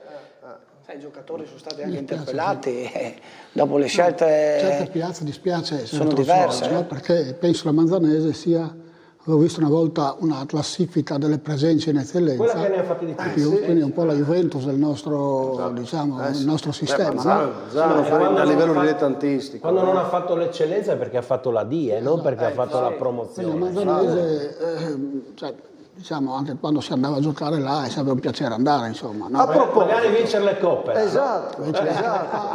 Esatto, sai che noi facciamo un po' di storie qua, allora ho preparato per Preto una cosa, perché allora si è detto, ma non è che la Gemonese ha pagato l'impatto con Pordenone, 800 persone, ma ragazzi, guardiamo un po' di immagini di questa storia gemonese, è abituata agli eventi. La Gemonese, no? E hai ospitato la Triestina, no? Che qua vediamo tanta gente. Hai vinto una Coppa Manzano, hai vinto una Supercoppa qua, allo stadio, no?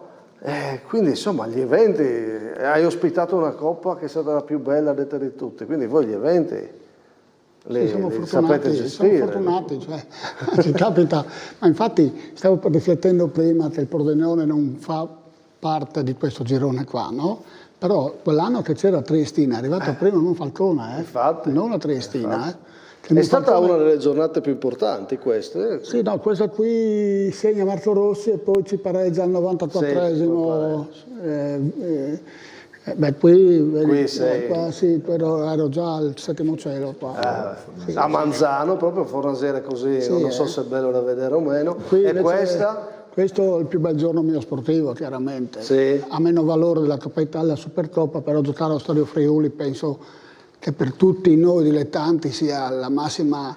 Stadio primo in classifica in Serie A, tra l'altro. Scusa, tra l'altro abbiamo omesso che Preto vince la Coppa Italia e trova nel girone Trento e Chioggia che adesso fanno la C. Ecco, lì dispiace perché noi ci siamo presentati a Trento senza 7 giocatori. Nardi squalificato, no? Sì, Passiamo le immagini che sono belle da vedere, che ricordano quei momenti lì. Perché mi ricordo, c'eravamo a Trento, sì. Questa qua, tra l'altro, bisogna dire che Tusini ha parato 2 rigori in 10 minuti. Sì, è vero. Sì. Qui sono i gol di Nardi, poi arrivano i gol di Tusini. Insomma, 30 anni di presidenza, anche tu parlavamo di cicli, c'è stato quel momento lì?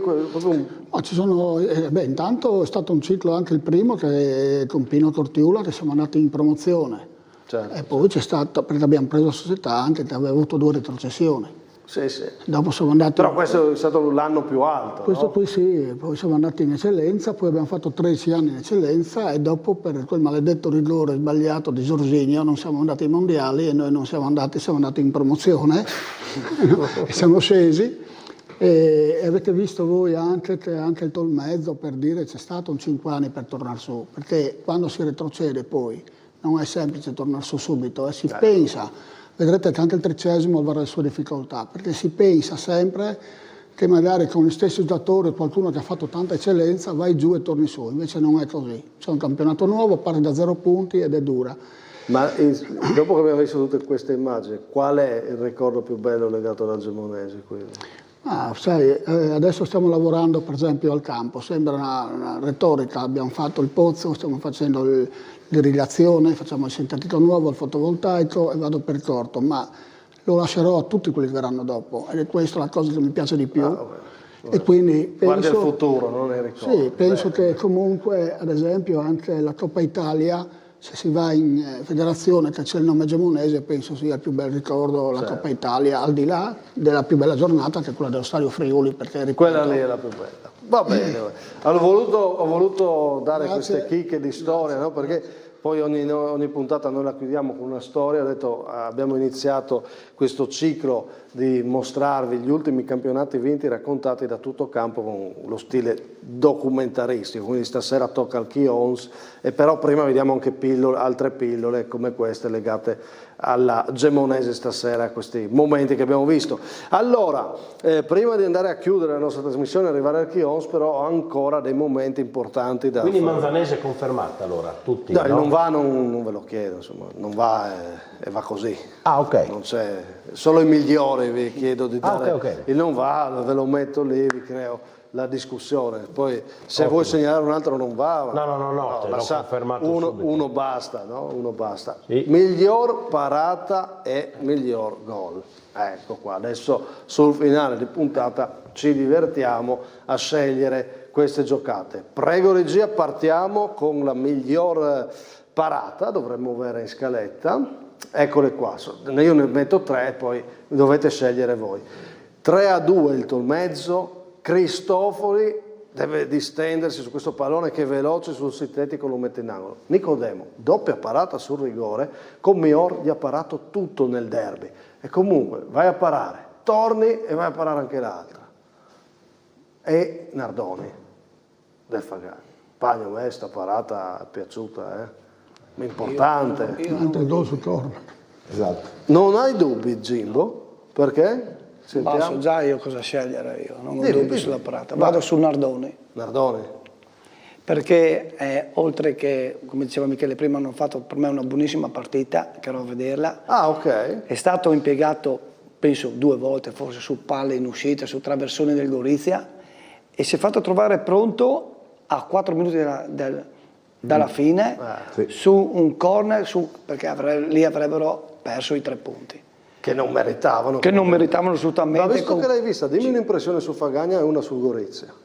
Ma il Fagagna sicuramente bene, il Gorizia da rivedere, direi. Perché? Cosa non ti convince? Poco hanno fatto, hanno creato poco. Avevano davanti il loro bomber, Luchino, però ha avuto una palla, ma su una disattenzione del Fagagna. Non perché se l'è procurato, ha fatto un ragazzo 2 o 3 tocchi, perse e via. E dopo sulla parata di Nardoni.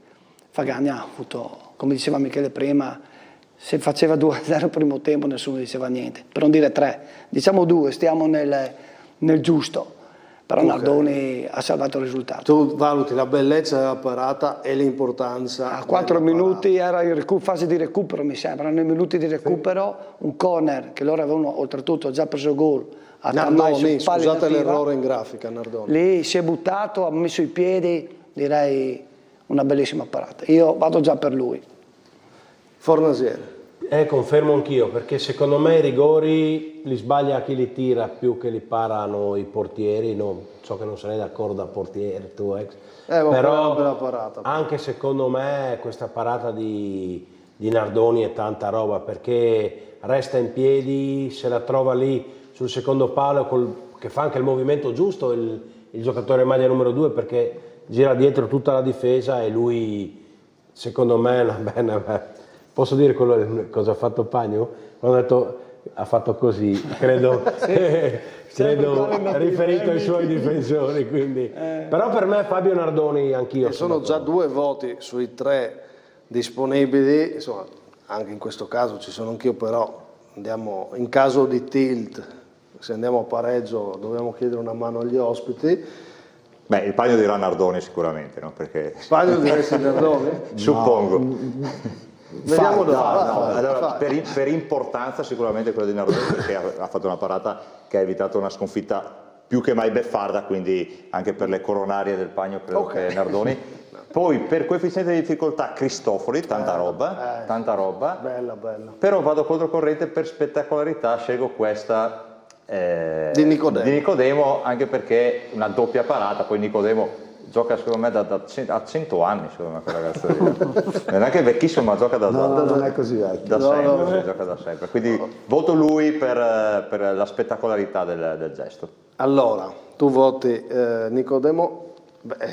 Io ero francamente indeciso, do un voto neutro che a questo punto passa Nardoni. Cristofori avrei votato. Ero indeciso tra Cristofori e Nardoni, comunque Cristofori si merita una nomination. Che avresti scelto? Cristofori. perché il Tolmezzo è rimasto in 10, sull'espulsione di D'Agostinis. Maniago che è assettatissimo di punti, gli arriva questa palla insidiosissima al 90esimo e la Deviant Corner, a me questa parata qua ha piaciuto molto. Bagno che Guarda una stima sonale per Dennis. Allora, sono tre parate importanti tutte e tre. Allora, quella di Fabio chiaramente me la prendo ben volentieri perché è decisiva a 5 minuti dalla fine della partita e soprattutto dopo la prestazione che abbiamo fatto. Secondo me Nardoni resta, ma non perché ce l'ho a disposizione, lo pensavo già precedentemente, insomma forse fra i top portieri della categoria, e fortunatamente quest'anno ce l'ho io. L'ho detto la scorsa settimana, Barlocco, se ti ricordi. Sì. Ho detto guardate che Nardoni resta il migliore, la settimana dopo, ecco qua, il nomination. Dico che l'ho avuto l'anno scorso, la cosa bella, oltre alla parata sul rigore, è come è risaltato su come un gatto sulla seconda parata. È proprio il gesto che li vedo fare spesso in allenamento quando lavorano su questo. E Daryl, se non erro, c'è stata anche una deviazione, un coefficiente di parata molto alto, quindi diventa anche complicato. Chiaramente premio il mio Fabio, che me lo tengo stretto. Che sarebbe passato con i voti degli opinionisti, quindi Nardoni miglior parata. Tutte queste nomination poi vengono messe insieme per i premi mensili a controllo del Nord-Hotel. Noi ci troviamo per parlare di tutte queste scelte che arrivano terzo tempo, che arrivano su TV12 Tele 4 e poi vengono premiati. Noi diamo proprio dei premi mensili, l'unica trasmissione che ha anche questa, l'unica realtà che ha anche questa peculiarità di premiare anche i protagonisti, gli MVP del mese, una cosa che spero apprezziate e noi continuiamo a fare. Bene, scelto la parata, andiamo con il gol. Il miglior gol di questa settimana. Simone, lo avevamo già anticipato, Banse, come fai a non metterlo? Non era difficile, dai. E come fai a non metterlo? L'abbiamo visto questa settimana 100 volte ormai questo gol, ma ci sta. Dico una cosa importante, non è che se uno è il miglior giocatore non può gareggiare anche per il miglior gol, quindi togliamoci questa preclusione. Questo è il gol di Pisani del Chiarbola Punziana in un derby, quindi la corsa di Banse, la giocata spettacolare, l'acrobazia di Pisani e poi l'attaccante, ragazzi. Ero indeciso, c'era ancora un bel gol di Tofolini, ma ce n'erano tanti questa settimana, però Volas come si porta a scuola il Fiumicello in questa azione, secondo me, perché a gancio si gira e va in gol. Parto da Ponte. Ma come hai detto tu, una cosa non esclude l'altra, questo rimane un gol eccezionale, quindi si merita anche il miglior giocatore perché ha fatto le due fasi, anche perché lui comunque fa la parte di contenimento, quindi sicuramente questo. Gli altri due bellissimi gesti. Ecco, sul gol, sull'ultimo, tornando al discorso delle marcature di prima, poi succede di sbagliare, però un po' troppo leggeri nel farlo girare. Simone. Beh, allora, prima cosa, hai detto prima della Manzanese, anche il Casarsa al ritorno in eccellenza, non me ne vogliano gli amici di Casarsa, ma mi aspetto un campo un po' migliore. Però mi spiegavano che è proprio una scelta di fare questa cosa qua, di portarlo molto...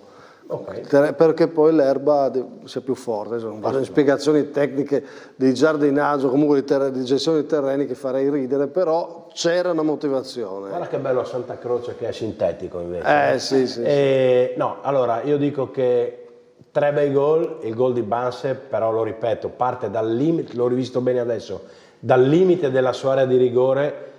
L'area di rigore è lunga 16 metri, vuol dire che ne fa 84 senza che nessuno lo fermi. Signori, bravo Banse, ma non si può far fare a un giocatore 84 metri senza quindi tu ce 5 l'hai falli. con la gestione. Sì, esatto. Io premio questo, la rovesciata, perché il gesto atletico secondo me è bellissimo e quindi io premio Pisani del Chiarbola. Pier Ponte mi tiene Banse, Simone Fornasiere va con Pisani. Io vado con Banse di nuovo, come ho detto prima, perché adesso Pier mi ha fatto anche pensare che ha fatto anche 2 o 3 volte la fase difensiva bene, ha una buona corsa, ha chiuso però bene. Devi scegliere il gol, qua. Il miglior giocatore l'abbiamo già premiato. Lo scelgo sempre lui. Scegli il gol, comunque il suo gol. Quindi doppia nomination per questo giocatore. Cosa avrebbero scelto Pagnucco e Pretto? Io premio Banci assolutamente, che è fortissimo e spero che abbia sparato tutto domenica. No, a parte gli scherzi, ricorda un gol di UEA l'hanno col detto, Verona, se non ricordo male.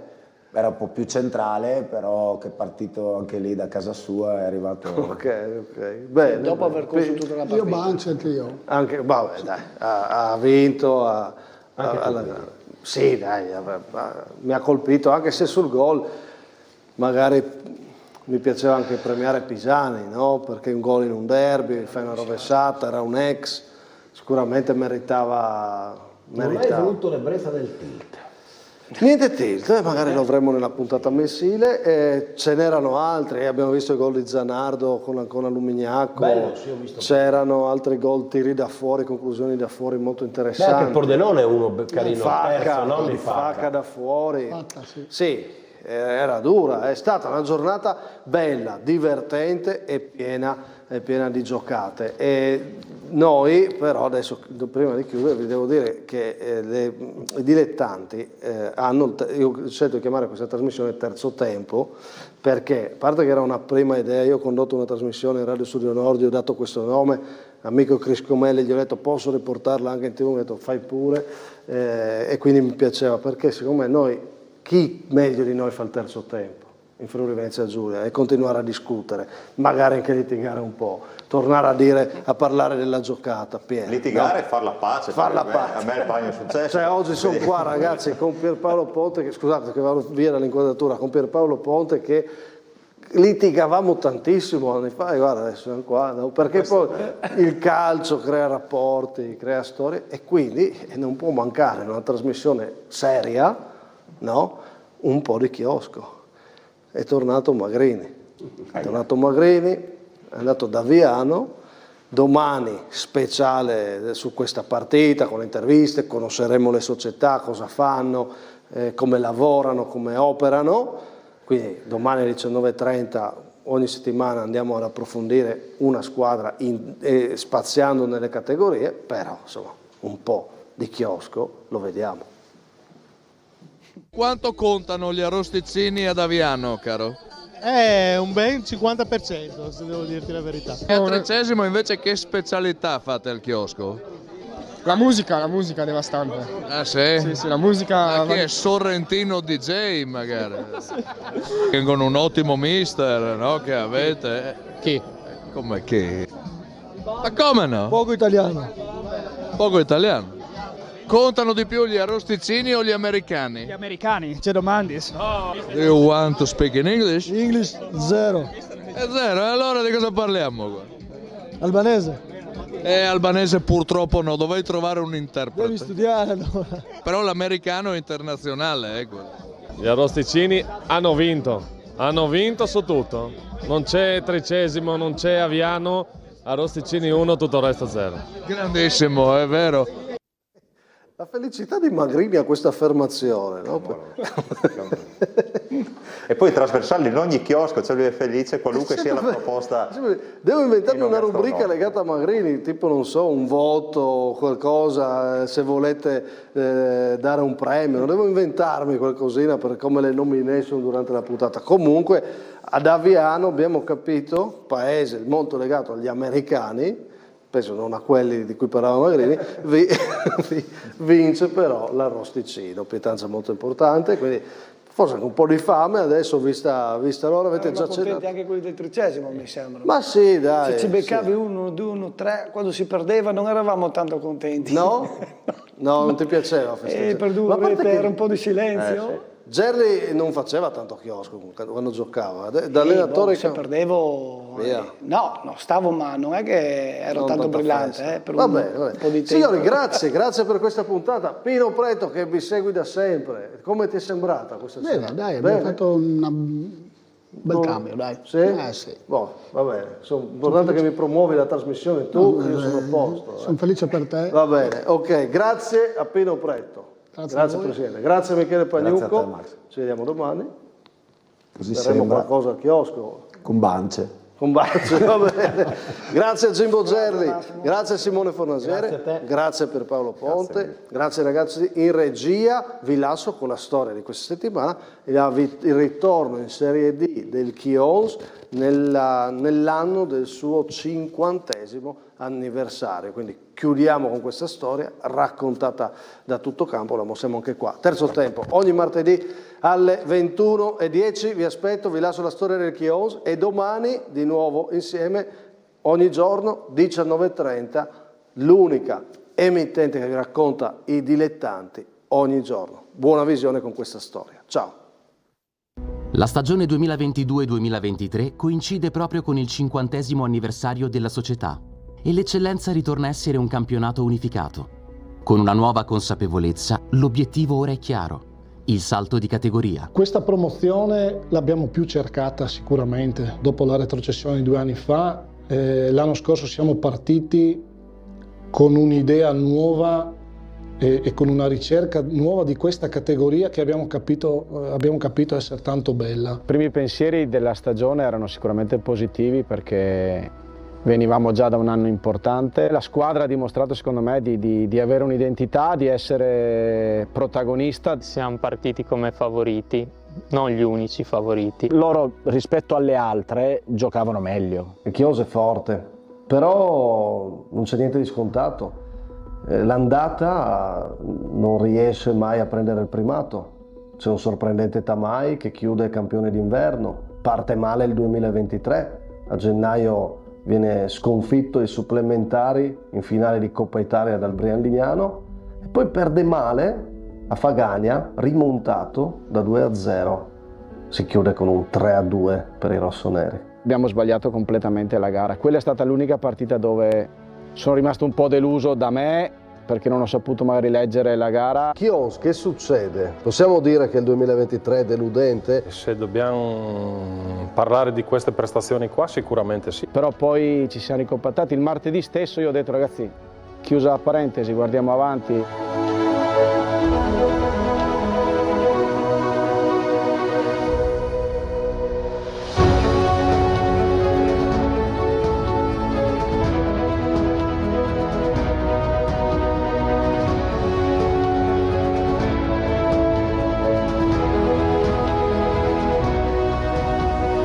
Mi ricordo che avevo vicino il direttore sportivo Simone Viso, ho detto: questa è una squadra che può vincere il campionato. Però c'è stato un momento che avevo messo anche un dubbio sulla promozione. In quel momento non riesce ad accendersi il Chios perché batte la Pro Gorizia e invece cade di nuovo con il Brian Lignano al Tegel per 2-0. Non si riusciva mai a fare questo switch, no? Diciamo noi, di dire diamo un'impronta decisiva. Sicuramente una partita importante è stata la vittoria a Corno, partita molto bloccata, una di quelle domeniche in cui ti gira un po' tutto male. Corno per me è stata la partita proprio fondamentale per poi partire e vincere.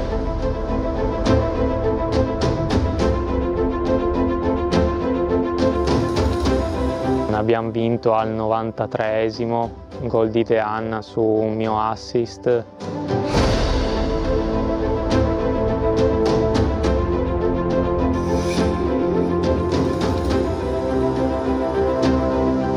Siamo riusciti a portarla a casa così all'ultimo, credendoci fino alla fine. Secondo me lì c'è stata la svolta. Loro hanno capito anche lì che quella vittoria contava tanto.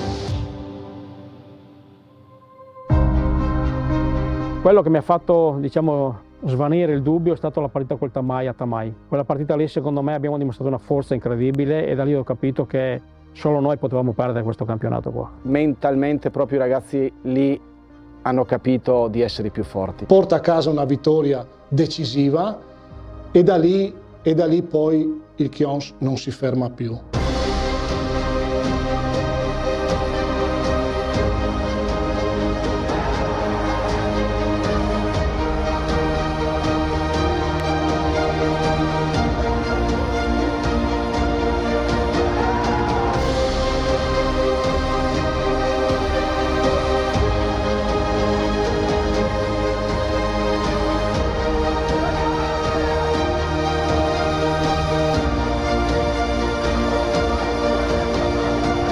Quella partita lì abbiamo portato a casa una vittoria anche soffrendo, gli ultimi 20 minuti abbiamo sofferto, però di squadra, di mentalità. Abbiamo dimostrato ampiamente di essere la squadra che era più forte. Io mercoledì Massimo l'ho visto a Codroipo, adesso gioca sereno, tranquillo, sì, ha fatto un primo tempo di altra categoria.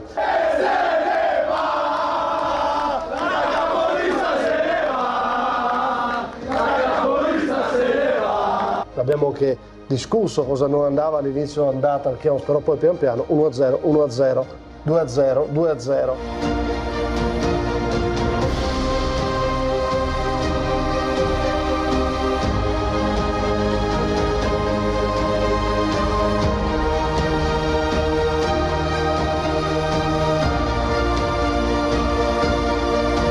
«8 aprile 2023. Dopo 11 risultati utili consecutivi e 29 punti realizzati, il Chions arriva a Cordovado per conquistare la Serie D». Il giorno di Cordovado in spogliatoio vedevi che c'era un po' di agitazione, un po' più del normale, ecco. E sei lì, sai che se non è Cordovado era la partita dopo magari, però vuoi chiuderla, però vuoi finire, vuoi staccare, vuoi dire abbiamo vinto.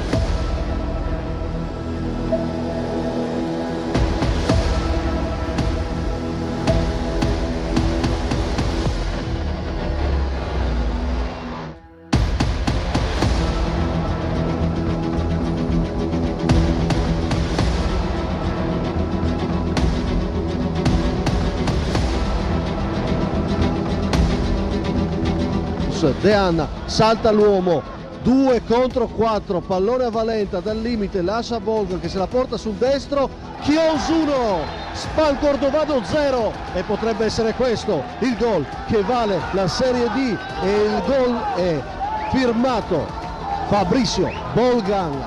Corvaglia vuole il fuorigioco, la Spal Cordovado non è dello stesso avviso l'assistente, Corvaglia punta l'uomo, lascia Bolgan il destro e sono 2. Chions 2, Spal Cordovado 0, ancora Bolgan, doppietta. Adesso è finita, cioè, e adesso può iniziare la festa. Inizia la festa, bravo. Il boato dei gol, l'emozione sugli spalti, secondo me ce la porteremo avanti per molto tempo. E anche questa è una delle forze del Chions, no? Avere il pubblico caloroso che ci sostiene sempre, e questo è un indice del fatto che la gente di Chions è partecipe, ha voglia di calcio, ha voglia di vincere, ha voglia di divertirsi la domenica con entusiasmo. Ha segnato per noi con il numero 9! Fabricio! Fabricio! Fabricio! Fabricio! Definita! Il Chions dopo 2 anni ritorna in Serie D.